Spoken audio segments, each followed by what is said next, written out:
Hello, this is Ashley Gutierrez with Talent Force TV, and today we are at Destination 1111. We're getting ready to meet Michael Pavona, the coordinator of the event. So come with me.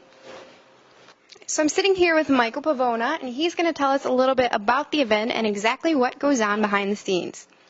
Okay, well, Destination 1111 is a 3-day art extravaganza. We host artists from throughout the state of Michigan, and along with that, we bring local music, performance art, spoken word, and we put it all together for, a 3-day event. The event is September 26th, 27th, and 28th of this year. And what we're really looking to do is, this is our 5th year, so it's kind of like we're really looking to blow the roof off the place.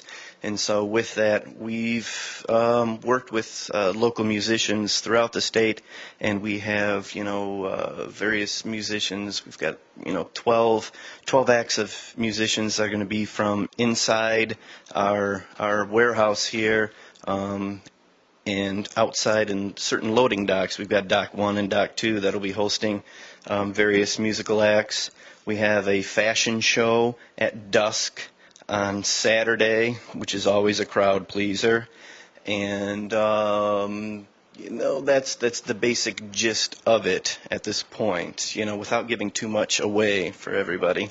Okay, well, tell us about you, the man behind the art, who your artistic influences are and where it all stemmed from. As far as art and what I do, it just seems I've just kind of always done it since I was a kid.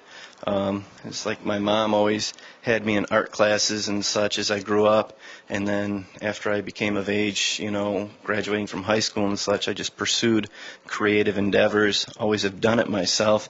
Studied, English and religious studies at Michigan State University while maintaining a creative quest. So it's just something I've just kind of always done. Would you consider yourself a bit of an abstractionist, or what's your own personal style? Yeah, abstractionist is kind of a new word to me, but I know when artists work in arenas that there becomes certain categories where people need to be placed, and for the most part, that's where I've been. But I've just kind of lived and work in image and metaphor through language and concrete image. So besides yourself and your own personal artwork, what other artists can we look forward to seeing here at the event? Oh, we'll have many artists here throughout the state. We've got local artists here that are actually in this building, the 1111 Godfrey complex. We've got Gary Jones, who's just recently received the Pollock Krasner grant for his cattle gauge weaving sculptures. We've got Jason Quigno, a sculptor that mines a lot of Native American tendencies. We've got Fernando, another sculptor. We've got Todd Wozniak that works in clay and sculpture. We have Matt Large. There's just so many people, I can't think of them all right now, but we cover pretty much any sort of 2D, 3D aspect, multimedia artwork. We bring it and we represent it quite well. Sounds like quite the event. Why did you choose Grand Rapids out of all places? Why is this the origin of the event? Well, I guess that's kind of fairly coincidental. This warehouse, and then I came here about 6 years ago, and it was fairly well open, and just kind of decided about what kind of area, for rent purposes and in cost that could section off and create my own studio. And then the year to follow, we had many artists come through and also decide to make 1111 Godfrey their home for creativity. So within the past 5 years, the event has grown a ton. Where do you see it going within the next 5 years? What do you hope to happen? Well, there's a few of us that have started to work with local business people and attorneys to see, the chance of our event becoming more of a permanent pillar in Grand Rapids. So, I believe that we're baby steps into our next phase, but the steps are being, taken, and they're being taken very seriously and to get us to the next level. All right, great. Well, would you mind if you gave us a look around? No, not a problem. There's much to see. And tell me what this stuff is. Can I touch it? Can I not touch it? These are very touchable right now. This is a real hard, dense foam that they make signs out of. Okay. And so I had a friend that actually gave me this stuff. He kind of carved out the shapes, as you'd see around there, and then I placed, once again, the bags of paper. You love the bags of paper. They're readily available and free.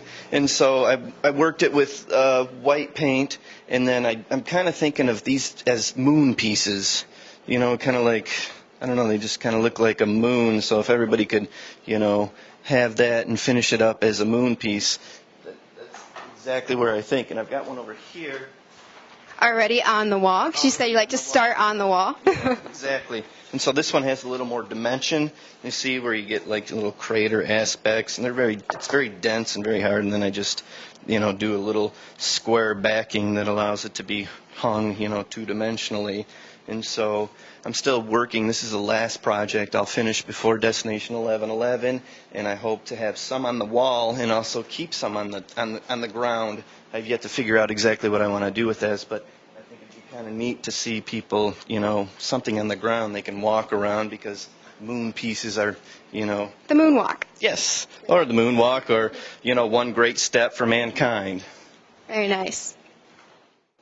All right, and now Michael's going to be taking us around to show us where the concert, the fashion show, and all other event happenings will be taking place. Let's go. Let's go. All right, awesome. Well, how can someone choose to become a part of this process, this whole event? Well, basically what we've got, after 4 years, we're on our 5-year celebration now, we've got a core nucleus of artists, which, could be 15 to 20 people, and then we have branches, so whereby each of us kind of have people we know that we can bring in, and that we, feel, almost fairly privileged to bring to this. We've got people that have shown in San Francisco that have had bragging rights there. We've got someone coming in from the Chicago Institute of Art that's now teaching there as a painter. So we bring in a very diverse angle of artwork. Not only that, but it's a great quality of work. We try to represent all artists in different levels of art as a career, but as it's been going on year by year, we really have been getting a lot of really dedicated artists and professionals that are not only part of this event, but as individuals, they excel and do their own great things. Great. So kind of like invitation only. You guys all kind of know each other going into this. Yeah, and it branches off. I've met people that have become a part of it now, and I've got this person. It's like, yeah, let's check it out and let's see. But for the most part, our branches in the tree of our event have really been able to stretch throughout the country, so we can bring in a lot of different artists, all at a very high level of creativity. Great. Well, let's see where the fashion show is going to be held. Sure. I think I see him in there. Let's see. Aha. Hello, long time no see. I think we'll hop on in. It should work. All right. All right, so now this is just, this is our freight elevator, which will take us down to Dock 2, which will host the fashion show Saturday at dusk. Now we are on our way to see where the fashion show will take place. So this right here is where the fashion show will be taking place. Hello, Ashley. Hello. Yeah, as you see, there's 1, 2, 3 more garage doors that'll be open, whereby Christy and Irwin, who put the fashion show on, will use this as their stage, and we'll have crowds seated out here. with that, so there'll be, plenty of room for people to view, and that's about all I can say because Christy would kill me if I gave away any more information about their show. All right, so don't ask. I won't ask. You don't tell. Let's go see where the concert will be taking place. We'll also use this space, the fashion show is Saturday at dusk, and in between that we'll also use this stage here, this loading dock, which, used to bring semis in for furniture, for some bands and such as well. And then we've got another loading dock over here, Dock 1, where we'll also be housing, music for our outdoor event. All right, well, let's go take a look. So this is one of the spaces, Dock 1, where some of the musicians will be showing us their talents. Mm-hmm. Yeah, the past 4 years we haven't been able to, coordinate enough musicians to be able to utilize two docks. And this year we've been blessed enough by all the people in Grand Rapids and the state that have agreed to play, and donate their time for our event, and we're very thankful of that. This will be one of the venues here. Which I've spoke to a few of the bands before, and they've checked it out, and they're pretty excited to be able to, kind of decorate it and light it so that, they're on the loading dock. We get a little bit of sound, and one of the guys I was talking to said he's like, these are just big speakers that are going to just like blast the sound out. So we're real excited to actually, for the first time in 5 years, actually have a band going on over here at Dock 2, and then actually have a band here at Dock 1. So that's all going to happen Saturday evening, and so, there will be a crowd out here, and may the crowd, pick where they want to go. Choose their fate. Exactly. All right.